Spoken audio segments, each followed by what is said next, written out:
So a couple of years ago, I had a midlife crisis, and my wife told me that I could do anything with fish tanks that I want. I just need to keep it outside.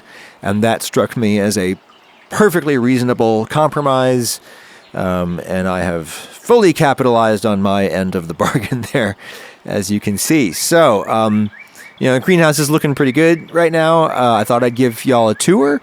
Some of you who watch my channel have seen some of these tanks before. They're all kind of mature now, and so I can show you a lot of progress and tell you some interesting things that I've learned. That even if you're not a fish tank nerd, that would just be interesting to anyone interested in biology. I also think that you could just turn off the volume right now and put on some music and just use this as chill out content if you want. I tried to sort of make it suitable for both purposes. So. The greenhouse. The greenhouse itself was already on the property when we bought the house. It is like a modular thing that you can order on the internet from the Little Cottage Company, I think it's called, in Millersburg, Ohio. Hashtag not an ad, but a fan. Really love it. The best thing is all of the windows that all can be independently opened and closed, as you can see. And there's the Dutch door there in the front. Because the main way that you stabilize the temperature in here all through the year in East Tennessee is through opening and closing windows strategically. And then for the coldest, 2 months of the year, I do run a space heater. And of course, the tanks are all heated with water heaters, right? That are integrated into the filters. So it's temperature control is not as hard as you would think. And indeed, the water itself acts as a heat sink, right? That just a huge amount of mass that stabilizes the temperature in the greenhouse all year long. And so I love how it looks at night, especially.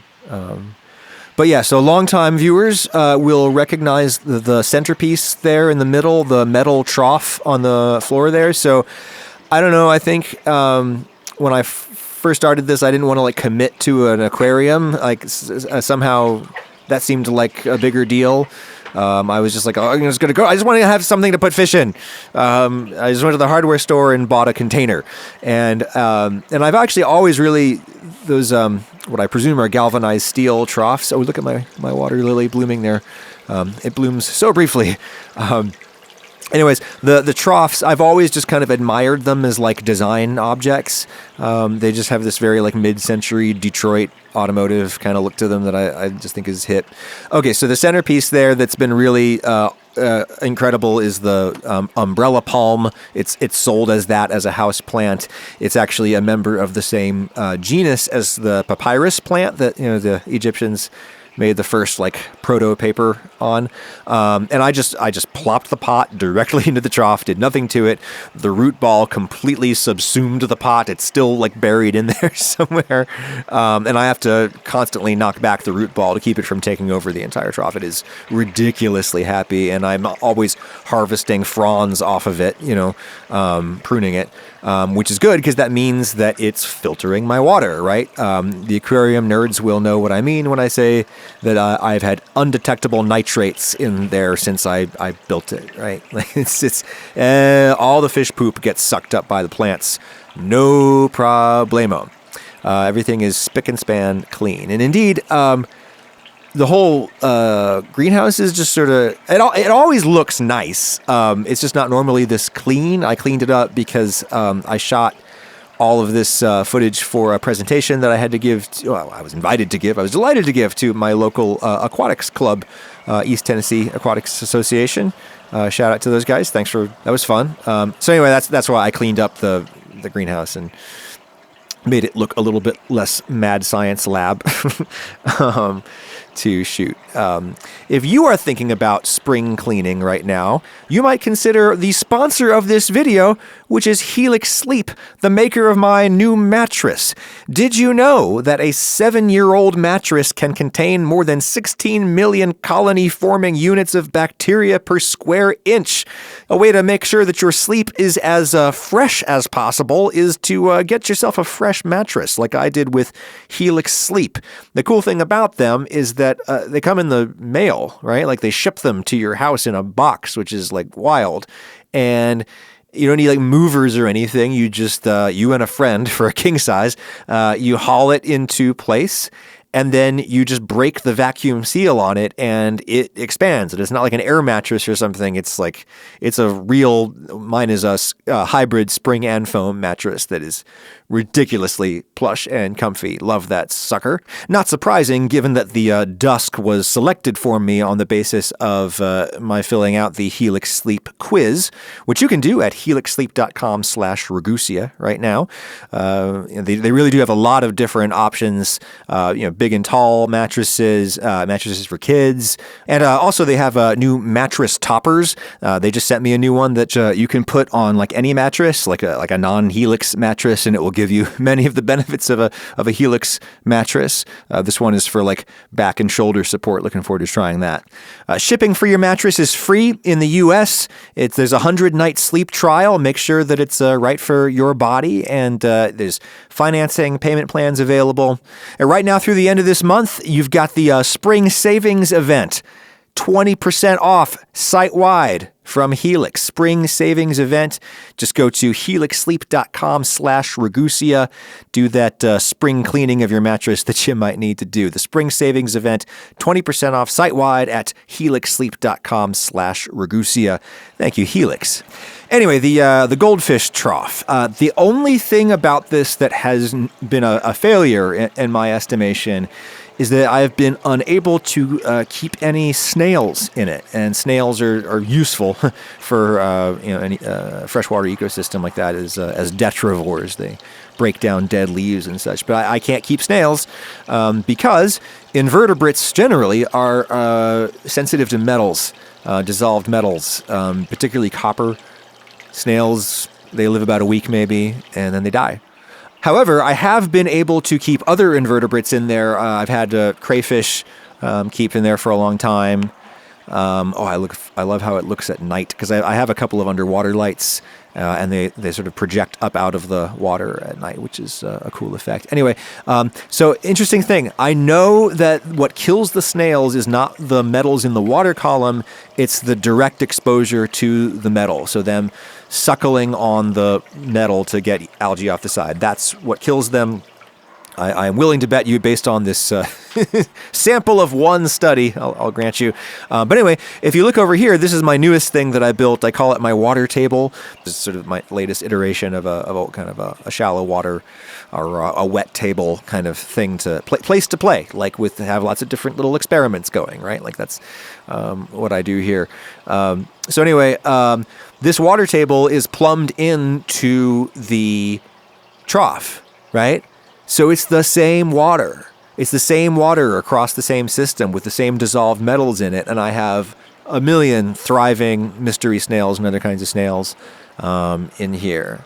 So that's why I say I think it's probably the direct exposure to the metal that kills the snails. But anyway, let me tell you about the water table, which I built, I swear to God, in an afternoon. And I am not particularly handy, right? It is just a wooden frame. It doesn't even have a floor. It's laying directly on the bench there. I have a cross piece in the middle to keep it from like bowing out from the pressure of the water. But other than that, it's just an empty wooden frame into which I hammered pond liner, which is just it's watertight. Cheap watertight material that you use to line artificial ponds and make them watertight, right? So I just like hammered it in there and then cut around the edges, and that's it. That's all it is. And then at the end, because it's just hard for me to reach back there, I just threw some aqua soil back there and some rotala, and so that'll grow. I mean, I did that like a month ago, and that's gonna become just a big bushy bog down at that end that I won't ever really have to really worry about. I'll just let it be wild, So this here is interesting. This is a piece of trailing jade, which is like a houseplant that's a succulent, and a clipping of it fell into the aquarium, and now it's growing underwater. It's showing new growth, which like shouldn't happen. Like there's There's not a lot of aquatic succulents. They're desert plants. So that's weird. I'll let you know what it does. This is fun. This is like a moss culture that I am doing, where you just take moss and you blend it up in a blender. I'm doing the same thing on these rocks over here. You just take mosses of various kinds, you blend them up in a blender, and then you mix them with dirt and water and make a paste. It's like the chia pet method. You smear it onto a suitable substrate and keep it wet, and it'll grow. And that's like, I did that like 2 weeks ago. That's like 2 weeks of growth. Eventually that'll be a real thick green carpet of some moss that I just found out in the yard. Now look at how beautiful this tank is looking from above. This is my mangrove forest tank that I have a build video for this, on my channel. And I really have loved the direction that it has taken. It's kind of surprised me. So it has a surface environment, as you can see, which is just, I made it out of expanding foam. It's foam that I sprayed and then carved, and then I sealed it with silicone and crusted it with sand. And I've, through trial and error, found certain mosses that do really well on it, and succulents. Look at those succulents. Like, again, why desert plants do so well in a very wet environment, I really couldn't tell you. Wouldn't have. I guess they're good at managing their water. Anyways, but look how awesome that looks. And there's my crayfish. Kind of want to suck his head. The culinary people who are watching will get that joke. But he's awesome. He was tiny when I got him. I have overfed him. Okay, so look at this. This is an aquarium plant. I'm not quite sure what. I thought it was Mayaca until I planted it here, immersed, and it started blooming. It's just earlier today, it actually turned purple. It's blooming purple. So I don't know what it is, but it's very happy being grown on the surface there. I've got dojo loaches. They have gotten quite big. I don't think they're going to get any bigger. But I have a pond outside, and they're temperate climate fish that would actually probably be happier in cold water than they are in the somewhat heated water here.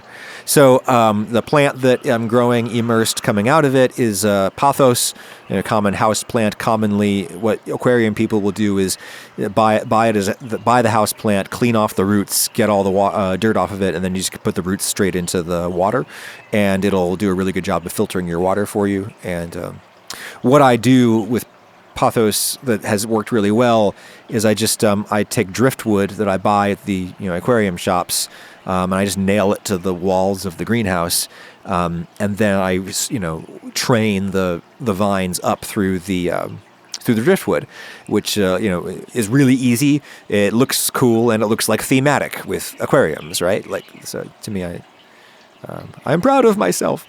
That was a good idea that I had. Anyway, really, really happy with how this tank is looking, just exploding with green. And the mangroves themselves are growing, very slowly, but that is what they do. They are a slow growing tree. This is a long-term project. Okay, so next tank. I have never showed you this before. This is my newest baby, my pride and joy. I have taken to calling it my Augusta tank because it's, without quite intending to, I ended up making something that looked very golf course-ish. But I actually secretly love the landscape architecture of golf courses. But again, I remind you, no CO2, man. Look at those crypts. Aquarium people will know how hard those are to grow and how slow they grow. The dwarf hairgrass there, no CO2. I think it's able to grow because there's just so much sun, so much sun. Look at that, that blue betta is really thinking about, like, could I eat that snail?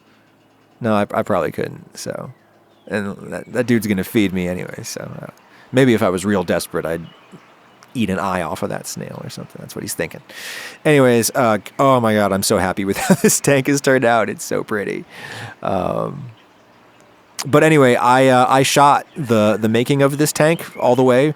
It's now a year old, so I've got like a year of footage showing you how a tank that you start, evolves. And with a secret special guest, we did the same tank on the other side of the country indoors instead of out in a greenhouse with like these same plants, same aquarium, same everything.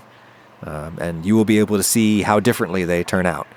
So that's a video that I'm going to do that I'll probably finish up, midsummer, I think, when I really want the tanks to be really mature before we finish shooting on that. But it's more traditionally lit. You don't need any artificial light when you keep aquariums in a greenhouse, to grow the plants. The light that you do put on them is purely decorative, and that's why I've mostly focused on using underwater lights in my other tanks. With this one, I wanted to use this standard above water light, just to have that kind of traditional look in one of my tanks that can't be replicated any other way. It's also, God, it's such a pleasure to film aquariums. They're so easy to film because they light themselves and they stay still. And yet they move, right? They have movement to them. It's the easiest thing to film in the world. And as you can see, this is footage I shot really quickly. None of it is mechanically stabilized. It's all just holding the camera against my body and leaning at awkward angles. Okay, this is my cube that I've shown you on the channel before. This is sort of my most mature, aquascaped tank, as primitive a scape as it is. I'm still really, really happy with it, and I love. It's a smaller Mexican crayfish there. Those guys are so beautiful and so much fun, and I've got a mating pair in there. I've seen carrying a clutch of eggs, but I've not seen any babies. But I've got shrimp that breed in there, and a million snails, bladder snails that I use to feed my pufferfish, which are in the tall tank behind it. Which the tall tank I'm currently redoing. I have, in my experience, wide tanks are better, right? Surface area is really beneficial to an aquarium ecosystem. So I'm not surprised that this has been a bit of a challenge in terms of, competing with algae mostly. So I'm restarting with a simpler concept where I just want Valsinaria, just that eelgrass plant. I just want a forest of it that will grow to the top, right? So a solid up and down column of Valsinaria. And you can see, I've got incredible root growth already there. This is a recent project, and look at all those runners. I love getting to see the root systems in cross section. And as you can see, I am running CO2. This is my first experiment with CO2. I just want to at least give it a head start. I don't love the idea of keeping pressurized gases in a greenhouse that gets super hot, but I'm going to keep an eye on it and just see how it does this summer. And then if it does well, I might use CO2 in my other tanks, which for non-aquarium people, it's kind of like putting your tank on steroids. Because that's the thing about aquatic plants that we forget, is that they don't have really much access to their fundamental building block, which is carbon, right? Some plants can get carbonates from the water, but you got to remember that plants evolved on land, for land, and some of them basically came back to the water. They're sort of the whales and the dolphins of the plant world are aquatic plants. Like that is pearlweed in that bowl right there. No filter, no agitation, no algae whatsoever. It's crazy how easy it is to grow a bowl of pearlweed in some aqua soil. It's the perfect aquarium plant. It grows so aggressively. This is asparagus fern. And some dude on Reddit said that it grows in the water, and I was like, I don't believe you. So I stuck some in some water, and it's still alive. It's not doing well. I'll let you know how that goes. Anyway, so the cube there. So plants kind of aren't really made for the water, right? Like they tolerate living in the water. Certain species do. And so it can be surprisingly difficult to grow aquatic plants without injecting CO2. You inject CO2 in, and plants get unlimited moisture, which they love, and all of the building blocks that they would normally need from terrestrial gases. All that carbon is available to them in the water, and they grow like the dickens. But as you can see, my plants growing like the dickens, most of them in the greenhouse here, with no CO2, and I think that's just down to sun. They like the sun. Hey, thanks for hanging out with me for a little bit here, checking out the little midlife crisis project. I thank you for caring. So few people care, but I care. It's really been a good project for me for keeping me together, and thanks for being together with me. I'll show you some more of this later if you want, or if this video bombs, I won't. Maybe I will.